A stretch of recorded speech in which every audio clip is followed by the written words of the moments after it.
Alex Donovan's obsession with dead stories began in childhood, with a box of faded photographs he found in his grandmother's attic. They were nameless faces, moments frozen in sepia, of people whose only crime was to be forgotten by time. To Alex, there was nothing more tragic. He had spent his adult life giving voice to these ghosts, not the kind that dragged chains, but the ones lost in the footnotes of historical records, in the margins of dusty official documents. His modest YouTube channel, Forgotten Files, was a monument to this obsession, a digital sanctuary for the missing from collective memory. That October night, however, a different kind of ghost visited him. It wasn't a specter, but an absence, a vacuum in history that called to him from the bright screen of his laptop. The name was banal, almost pious: St. Joseph's Orphanage, closed in 1942. The official story, the one in the county's digitized archives, was dry and without poetry. A catastrophic fire caused by faulty wiring in the East Wing, which led to the building's condemnation and the subsequent relocation of the 72 surviving orphans. End of story. But for a man who had learned to read what wasn't written, the official story was too loud in its silence. 72 survivors? The 1940 census listed 85 children. Where were the other 13? The discrepancy was a hook, a splinter under the skin of the narrative.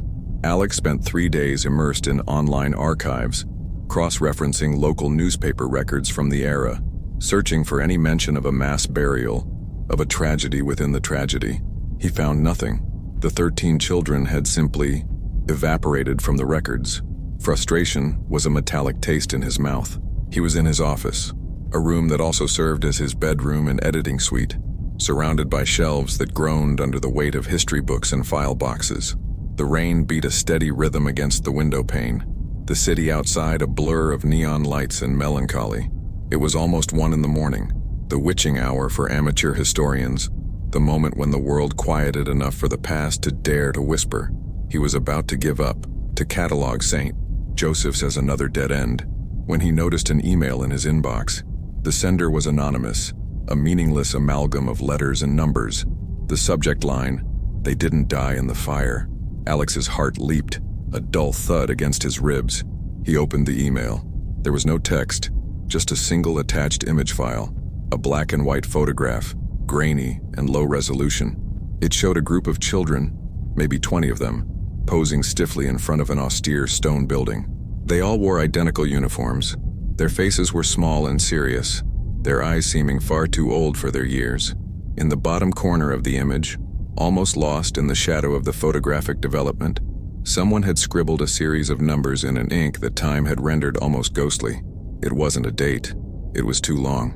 With hands trembling slightly, Alex transcribed the numbers into a mapping program. They were geographic coordinates. A chill ran down his spine, having nothing to do with the draft coming through the poorly sealed window. Curiosity, that old and dangerous friend of his, took over.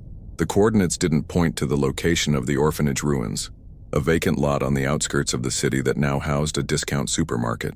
They pointed to the other side of the state, to a forgotten industrial zone filled with abandoned warehouses and storage units. It took a week of phone calls, of ignored emails, and of a frustrating visit to the Central County Archive, where a clerk with the soul of a rubber stamp informed him that access to private storage units was impossible without a warrant or an owner's order. The owner of the unit in question, a front company called Temporal Legacy Services, seemed to have ceased to exist in 1980. That was when Alex decided to use a method he rarely employed: money. A $200 emergency archival consulting fee, discreetly handed to a night security guard at the warehouse complex, bought him 30 minutes of unofficial access. The air inside the storage unit was cold and still, heavy with the smell of damp concrete and decaying paper. The hallway was long, flanked by identical metal roll-up doors, each with a number. His was 13B. The metal door screeched upward with a sharp protest, revealing a darkness that seemed almost solid. The storage unit was empty, almost. In the exact center of the concrete floor there was a single box, a metal footlocker, the kind used to store military documents, with rusted edges and peeling olive drab paint. There was no padlock, but the latches were seized with rust and time. Alex used a crowbar he had brought with him, and the metal gave way with a groan of agony. Inside, the smell of must and vanilla, The unmistakable scent of old paper was overwhelming. There were no stacks of documents as he had expected. There was only one object, wrapped in a velvet cloth that had once been black, but was now a dusty gray. With almost surgical care, Alex unwrapped the bundle. It was a diary. The cover was dark leather, with no title or inscription. The pages, yellowed and brittle, were filled with a child's handwriting, sometimes neat, sometimes hurried, done with a nib pen. The first page had a name and a date. Property of Lily M. Cartwright, 1941. Alex sat on the cold concrete floor, the beam of his flashlight creating an intimate circle of light, and began to read. The first entries were what he expected. The sadness of a 10-year-old girl who had lost her parents. The bland food, the strictness of the matrons, the small friendships and rivalries that bloomed like weeds in infertile soil. They were accounts of the monotonous gray life at St. Joseph's Orphanage. Then, in November of 1941, the tone changed. A new headmistress had arrived, a woman the children were instructed to call Silent Mother. Her real name was Alara Nightingale. Lily described her not as a person, but as a presence. She doesn't walk, she glides, Lily wrote. And her eyes, she looks at us not like we're children, but like we're empty rooms she's thinking of furnishing. That's when Lily first mentioned the night games. It wasn't a game, it was a selection. Every few weeks, Silent Mother would choose a child to participate. The chosen child was taken to the basement after curfew and would return just before dawn. But the child who came back, according to Lily, was never the same one who went down. November 17th, 1941. It's Thomas.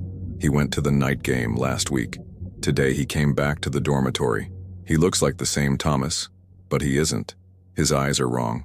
Yesterday, Billy's ball rolled near him in the yard, and he didn't kick it back. He just stared at it, his head tilted like he'd never seen a ball before. And the worst part, at night, I hear him. He lies in his bed and hums a lullaby I've never heard. It's a strange, wordless melody that rises and falls in a way that makes me cold. It's the same song Silent Mother sometimes hums in her office when she thinks no one is listening. Alex stopped reading, the sound of his own heart hammering in his ears. The description of the song was so vivid he could almost hear it there, in the silence of the storage unit. He felt a shiver run through his body, a sense of primordial dread that had nothing to do with the story, but with a sudden, inexplicable feeling of being watched. He swept the flashlight beam through the darkness around him. Nothing, just shadows, and the heavy silence of a forgotten place. He shook his head, trying to dismiss the paranoia. It was the atmosphere, the power of suggestion. He returned to the diary, his hands a little less steady than before. The next relevant entry was from 2 weeks later. December 2nd, 1941. Silent Mother gave us a lesson today. Not about math or history, about souls. She said our bodies are just jars, special, young jars, and that some souls are very, very old and are tired of their old cracked jars. She said it is a great honor to give a home to an ancient soul, that it's how we become part of something eternal. Arthur, who works in the kitchen, was there and he dropped a tray. Silent Mother looked at him and her face didn't move, but it was the scariest look I've ever seen. Arthur turned white as a sheet. I think Arthur knows this isn't an honor. I think he knows it's something terrible. Jars. The word echoed in Alex's mind. It wasn't abuse. It wasn't trafficking. It was something older, more fundamentally profane, a predatory form of reincarnation. It was at that moment that he heard it. It wasn't his imagination. It wasn't the wind. Coming from somewhere down the dark corridor outside his storage unit, a faint but unmistakable sound reached his ears. Someone was whistling. It was a simple tune, rising and falling in a strange, dissonant cadence. A wordless lullaby. The same song from Lily's diary. The whistling stopped. The silence that followed was somehow louder, more threatening than the sound itself. Alex's brain struggled to process the impossibility of it. A locked storage unit in the middle of the night, in an abandoned industrial complex. There was no one here. There couldn't be. And yet the melody, that specific melody from the diary of a girl dead for 80 years, had floated down the hall like a miasma. The instinct for self-preservation, an animal impulse far older and more powerful than his historian's curiosity, finally took control. Alex scrambled to his feet, the crowbar still in his hand. He stuffed Lily's diary back into the velvet cloth and threw it into his backpack, the muffled sound echoing in the oppressive silence. He didn't afford himself a second glance. He ran for the door of the unit, his flashlight beam dancing wildly across the concrete walls, creating fleeting monsters in the shadows. He didn't bother to close the metal door. He just ran down the dark corridor, his footsteps echoing loudly, each echo an invitation for whatever lurked in the darkness to follow. He didn't stop running until he was inside his car, the doors locked and the engine roaring loudly. His hands were shaking so badly he could barely grip the steering wheel. With tires squealing on the wet asphalt, he sped away from the warehouse complex, constantly checking the rearview mirror, half expecting to see the silhouette of a girl or the glint of old, cruel eyes in the dark. He saw nothing but the rain and his own terrified reflection. Back in his apartment, the sense of security he craved did not come. The small sanctuary of books and files now felt fragile, its walls too thin to keep the world out. He locked the door, then checked the lock 3 times. He walked through each room, turning on every light, looking inside closets and behind the shower, feeling like an idiot, a character in a cliché horror movie. But the fear wasn't rational. It was a visceral creature now lodged in his chest, pulsing in sync with his racing heart. He tried to work, tried to transcribe his notes, but the words from Lily's diary seemed to burn in his mind. Empty jars, ancient souls, wrong eyes. He made a strong coffee, the hot liquid a weak comfort against the chill that had settled in his bones. Sitting in front of his computer, he glanced at the small green light next to his webcam. It was off. He forced himself to focus, to rationalize. It was a night watchman, maybe. Someone playing a prank.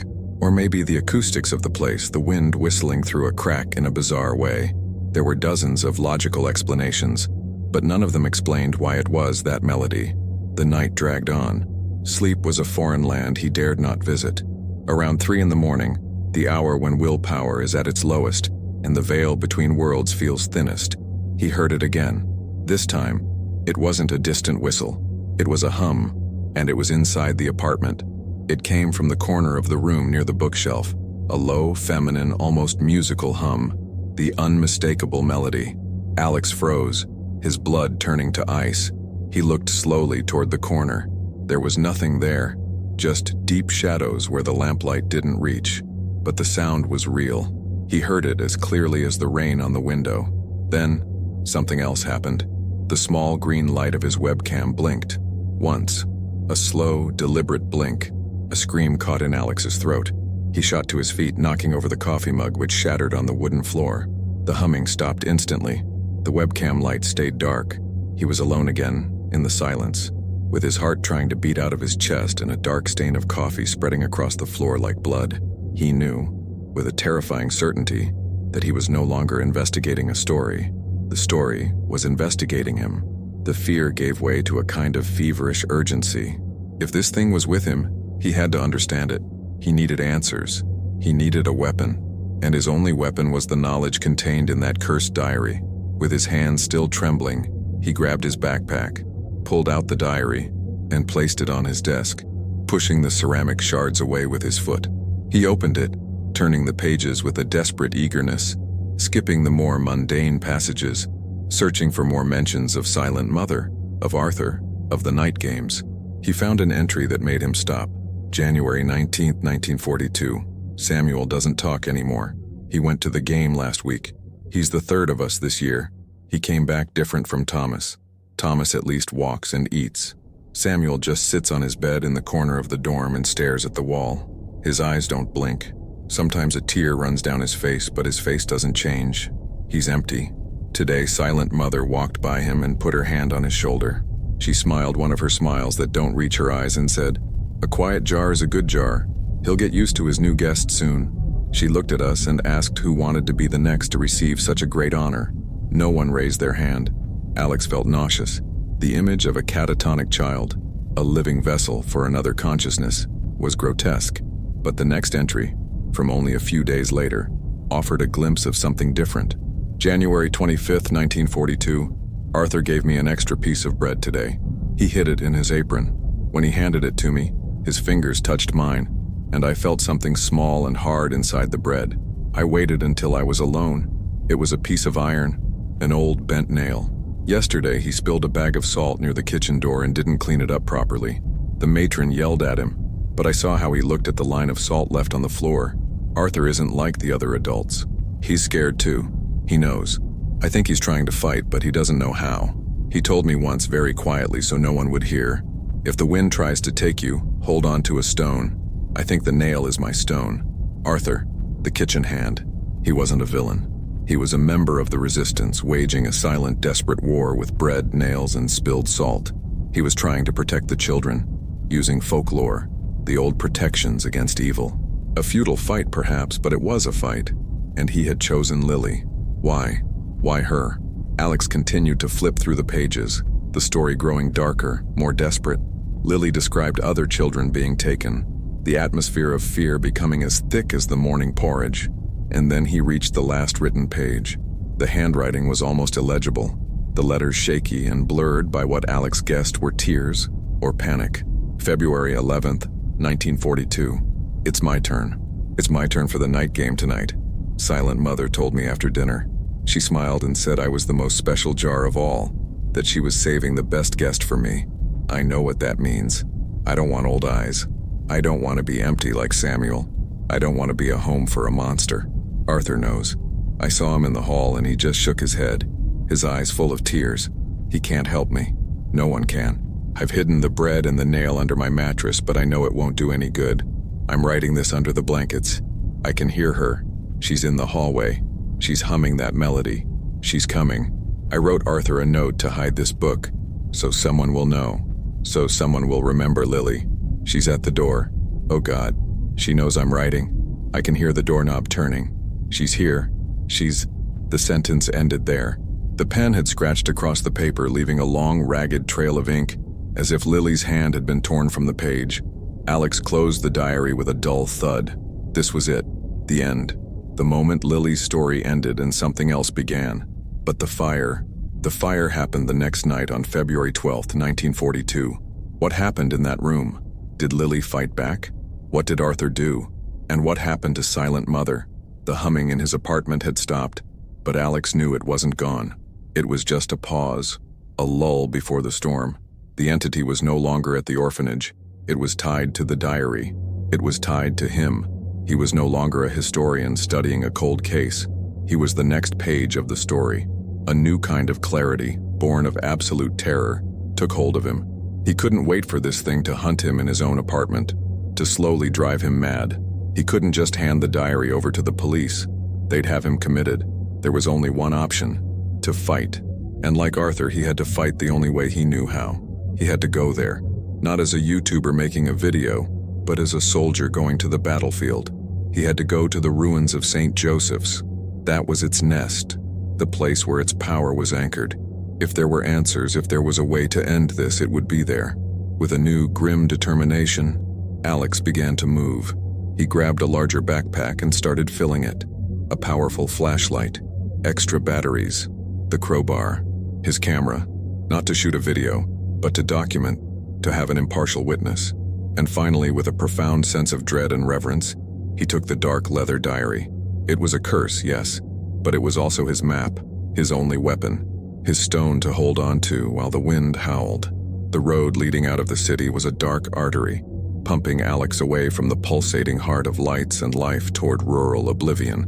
The rain had subsided to a fine drizzle that misted the windshield, the lights of the few passing cars turning into ephemeral comets in the darkness. The radio was off.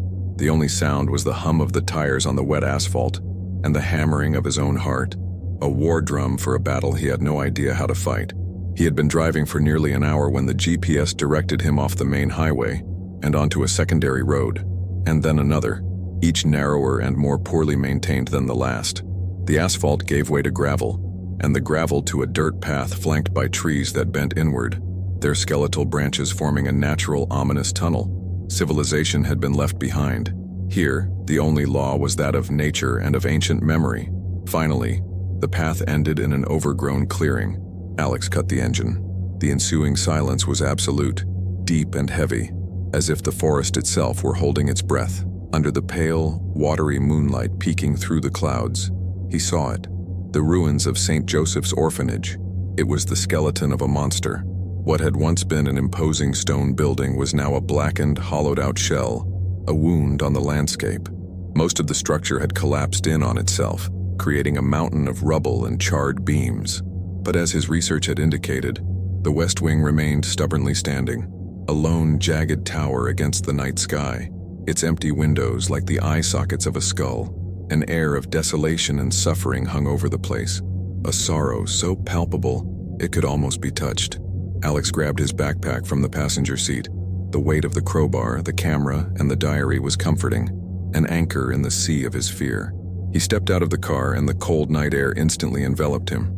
It was a damp cold that seeped into his clothes and seemed to cling to his skin, carrying the scent of wet earth, decaying leaves, and something else, something acrid and bitter, like old smoke ingrained in the very soil. He switched on his flashlight. The beam cut through the darkness, making the raindrops caught in spiderwebs glitter like diamonds. He started walking toward the ruins, his feet sinking into the mud and crushing the undergrowth. With every step he felt more like an intruder, a desecrator of a forgotten grave. The West Wing was his only option for entry. The main door was a gaping hole, but it was blocked by an impassable pile of collapsed masonry. Skirting the structure, Alex found a side entrance, a heavy oak door that had been torn from its hinges and lay askew on the ground. The threshold was an invitation into blackness. Taking a deep breath, he stepped inside. The interior was a labyrinth of decay. Plaster fell from the walls in large sheets, revealing the lath skeleton beneath. The floor was covered in a layer of dust, debris, and shattered glass that crunched under his boots. His flashlight beam danced across the rooms, illuminating visions of desolation. A classroom with overturned desks and books so swollen with moisture they were dissolving into pulp. A refectory where long wooden tables had rotted and collapsed. And a dormitory, where the rusted metal frames of dozens of bunk beds rose from the floor like the ribs of animal carcasses. On each bed, a moldy, torn mattress. It was easy to imagine the children there lying in the dark, listening to the creaks of the old building and the whispers of their own fears. Alex pulled the diary from his backpack. It was time to use it as a map. Lily had mentioned that the night games took place in the basement, and that the entrance was past the kitchen where the floor is always cold. He navigated the maze-like corridors, his light the only thing keeping the oppressive darkness at bay. He found the kitchen, or what was left of it. A rusted industrial stove was tipped on its side, and the black and white tiled floor was cracked and covered in grime. And, on the far wall, he saw it. A dark wooden door, narrower than the others, with a small iron ventilation grate near the top. The floor around the door was visibly darker with dampness. It was cold to the touch. The door wasn't locked. It creaked horribly as it swung open, revealing a stone staircase that descended into a total, impenetrable blackness. The air that rose from it was frigid and carried a different smell, an odor of confined earth and something metallic and sweet, like old blood. It was the smell of fear. "Hello?" he called out, his voice sounding weak and pathetic in the silence. "Lily? Arthur?" His only reply was the echo of his own voice, which seemed to be swallowed by the darkness below. With the diary in one hand and the flashlight in the other, he began to descend. Each stone step was slick with moss and moisture. The temperature dropped with every step. By the time his feet touched the concrete floor of the basement, he felt as if he had stepped into a walk-in freezer. The basement was vast, much larger than he had imagined, supported by thick stone pillars. His flashlight beam could barely reach the far walls. The air was heavy, still. In the center of the vast space, he saw the scratches on the floor that Lily had described. They were concentric circles, carved deep into the concrete, with symbols he didn't recognize, a mix of distorted geometry and runes that seemed to squirm in the light. It was a place of power, a place of ritual. He walked along the edge of the circle, his flashlight beam sliding across the floor until it hit the far wall, and there were the names, scratched into the stone with something sharp, perhaps Arthur's nail. Thomas, Mary, Samuel, and last, smaller and shakier than the others, Lily. A wave of sorrow and rage hit him. It was all real. These children weren't just names on a census. They were souls dragged into this cold, dark place to be emptied. But why? He whispered into the void. What was the point of all this? That's when a sharp metallic sound echoed from the other side of the basement, making him jump. A loud scraping like metal on concrete. Alex spun around, his heart racing, the flashlight sweeping the darkness. The sound had come from a deep corner, obscured by one of the stone pillars. "Who's there?" His voice cracked, A squeak of panic. "I'm not kidding. Show yourself." Silence. He knew he should run. Get out of there. Get back to the car, and never look back. But he couldn't. He was too close. The answers were in this basement. Moving with torturous slowness, he rounded the pillar. His flashlight beam found the source of the sound. A tall metal locker, the kind used in changing rooms, left alone against the wall. Its door was slightly ajar. It came from inside, he thought, his mind a mix of terror and disbelief. Slowly he reached out. His fingers, numb with cold and fear, touched the frigid metal. He pulled. The door screeched with the sound of nails on a chalkboard, swinging open to reveal the interior. Inside, there were no old uniforms or forgotten belongings. There was only a single object, sitting on a dusty shelf, a small wooden music box. Alex picked it up. It was surprisingly heavy. With a hesitation that was almost a physical pain, he lifted the lid. He expected a melody, perhaps the same one that haunted him. Instead, there was only a loud, dry click. And with that click, a false bottom in the box sprang open. Inside, nestled in faded velvet, was a single photograph, the size of a postcard. He took it. It was a photo of the orphanage staff taken on the front steps of the building. Stern-looking men and women, posing formally for the camera.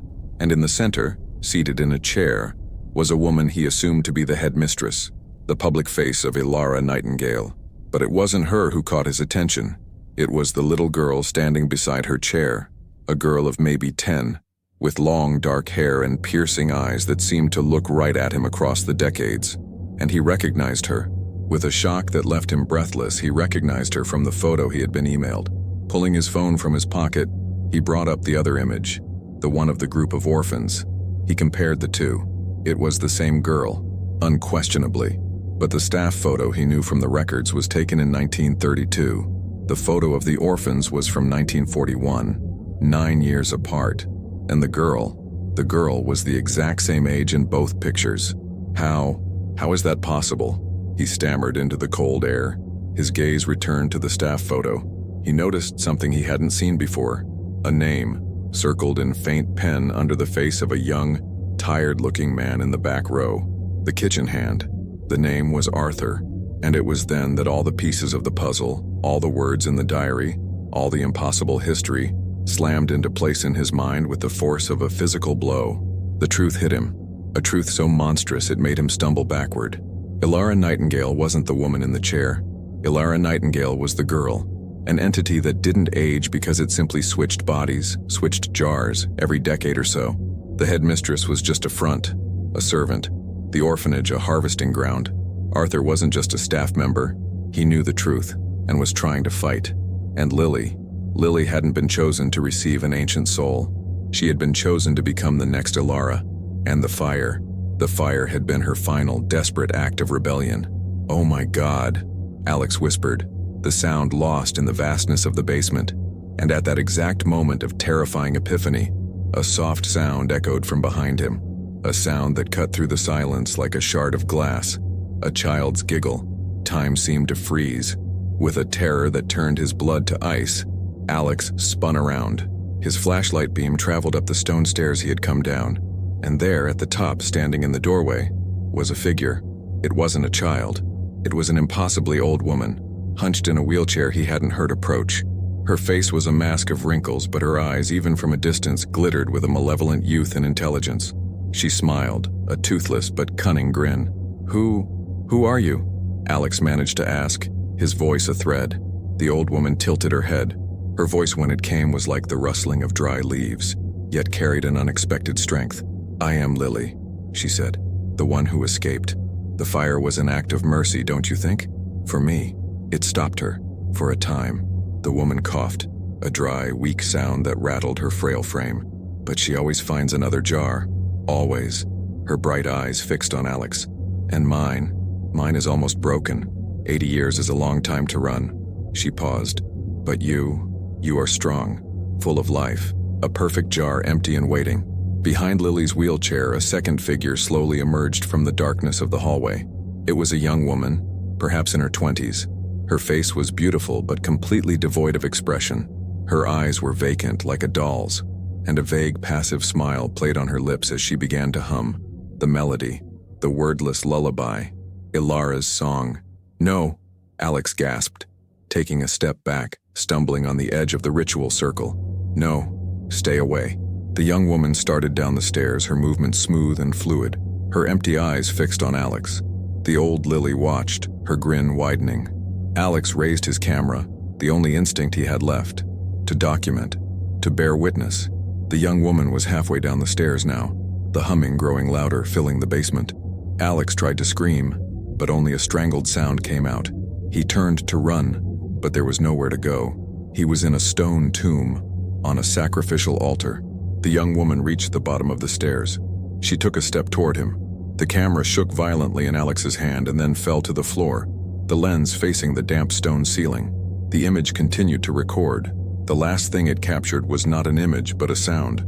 The sound of the humming lullaby, now loud and terribly close. The sound of soft footsteps approaching, and the sound of a final, terrified scream that was abruptly cut off, swallowed by the silent, ancient darkness of St. Joseph's Orphanage.